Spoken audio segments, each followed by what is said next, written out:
All right, WMC, this is the video to find our 3 mini winners for the Jonathan Taylor Authentic Winner's Choice. So we'll check the time, July 15th at 2:45 p.m. We're going to go over to the Raz and type live. We have July 15th at 2:45 p.m. There is the list of our 20 entries. We're just going to randomize your names, and then whoever, the top 3 after the final roll will win spots in the main. So we need a dice roll of 5 or higher. There's 9.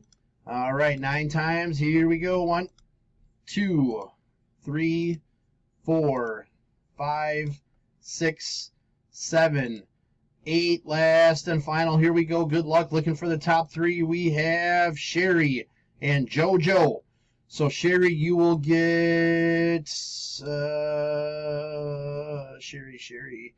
You will get 5, and then Joe gets the remaining 5. So there is our verification code, our timestamp once again, July 15th, 2:46 p.m. That's it, guys. Thanks.